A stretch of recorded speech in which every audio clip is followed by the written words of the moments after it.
Hey stars, and welcome back to Just Fizzstah. So I'm back with another video.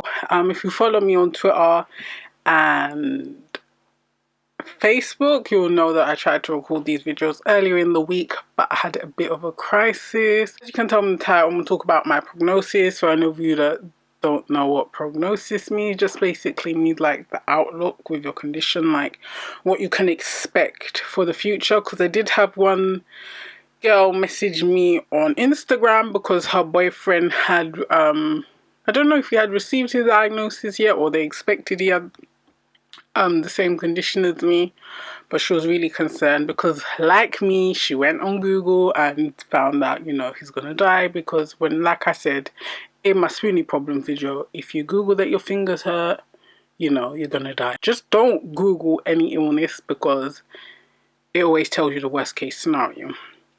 So obviously, once I was diagnosed, I had all my million vials of blood taken. You know, if you haven't watched my playlist, I will link it somewhere here. My journey to diagnosis or my road to diagnosis, cool, something like that, that playlist, check it out.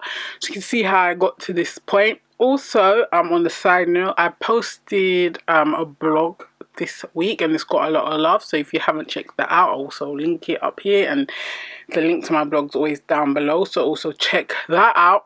But anyway, yeah, so I read up on my condition. First thing I saw was, before I was fully diagnosed, because when they had the big hoo-ha, if you see like in my, probably my first vlog, when I had to go for my emergency blood test, they expected I had polymyositis because I had such high CK levels. So if you don't know what CK is, I can't say the whatever it stands for, I can insert it here. Basically, it's when the protein from your muscles are leaking into your blood, which can happen from if you do lots of strenuous exercise, or in my case, when your immune system attacks your muscles and the broken down protein enters your bloodstream. So where my CK was so high, they were even surprised I was functioning. There was a letter that got sent to my doctor, said CK greater than 6, you know, the little greater than sign, 6,000, expected polymyositis.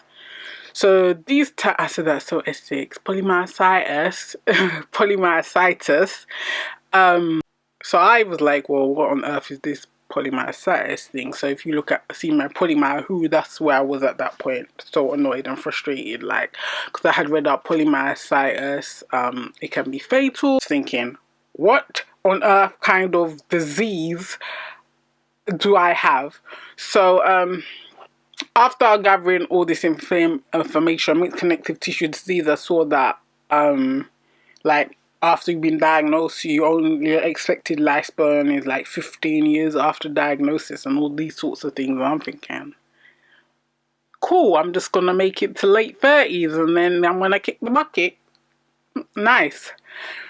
So after I read all of this and I got myself really depressed and upset and scared, when I did go see my rheumatologist and I asked her, so, you know, like, what can I expect with this? And she said, well, as long as your condition is well managed, and we're going to take blood tests frequently to make sure, you know, that everything's going okay, then you can expect to live like a normal life.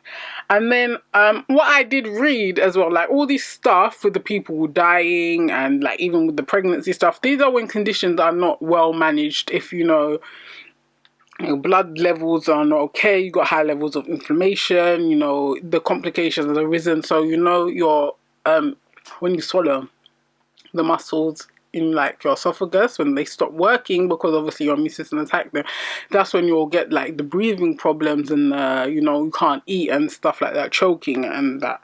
So obviously it all depends on how well your condition is managed, and if your condition is managed well, you're unlikely to develop the complications.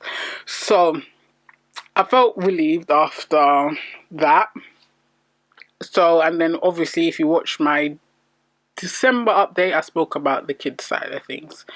So yeah, realistically, yes, there is a chance. You need to take care of yourself, take all your doctor's advice, make sure you're going for your tests regularly, you're trying to be healthy, you're trying to be active, because yeah, all of these things are very important. But don't believe the internet. Death is not imminent. You're not gonna die in the next hour. Sometimes, trust me, sometimes it feels like you're about to die. If you see today, like, I'm all glammed up, I actually thought, you know what, for a change, like, I've been doing videos on this channel for ages, like, just barefaced, just face washed, hair wet. But this week I have been feeling terrible, and I know I promised to do a video like my friend Samantha on Live Hope Bloopers. She posted a video on like when she was flaring at Christmas time, and I found that really inspirational, because obviously you can see me sitting here right now and I look fine. I even look good. So but this week, I think on Wednesday or Thursday, yeah, Wednesday, I threw up at work. Just before I left work, I felt sick the whole shift. I was basically, I ran out of spoons and I should have went home, because I was feeling tired when I got to work. Halfway through the shift, I was out of spoons. I didn't eat my lunch. I slept for half an hour on my break. Still felt horrible, still had a headache. It was turning into a migraine because I'd already taken cocodamol. It wasn't working. And then I ended up throwing up. I was so weak when I got home, I just crashed on the sofa. I couldn't even take my boots off. Then my boyfriend had to take my shoes off and take me to bed. Like, I was done. Yesterday, which would be Thursday, because I'm filming this on Friday, I still felt a bit off, but I feel better, and I was sleeping really late.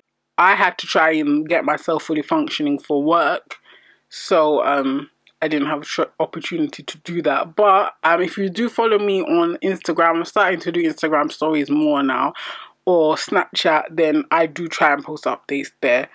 So I advise you do that, girls and boys. So again, links are down below. So anyway, back to the main point of this video.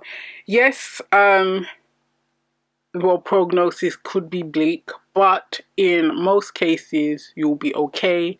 You can live quite a normal life. It won't be, you know, extremely full, because you do have your limitations, like with your aches and pains and your flexibility, mobility. But don't believe the internet. You're not gonna die just yet. So yeah, I hope this video was encouraging. I do like, if anyone ever reaches out to me and asks questions, I do like to do a video on the topic, because then, I don't know, some people aren't as confident to message me or whatever, so I do like to make this information readily available on YouTube. So what the information I got from my rheumatologist, obviously for everyone it will be different. Like if you got diagnosed later on and you've already had damage, because I wait for my CT scan, my MRI, my x-rays, and I didn't have any like internal damage, thank God. So for me, as long as I continue to manage my condition well, I should be okay. So anyway, guys, this video is getting really super long. As always, thank you for watching, guys. Thank you for subscribing and sharing the videos. Keep doing this, because I hope they can help someone out there somewhere. Make sure you leave this video a big thumbs up. Let me know what your doctors have said, if your prognosis you were given was any different for your lupus and other rheumatic type illnesses down below. And I'll see you lovely stars in my next video. Bye, guys.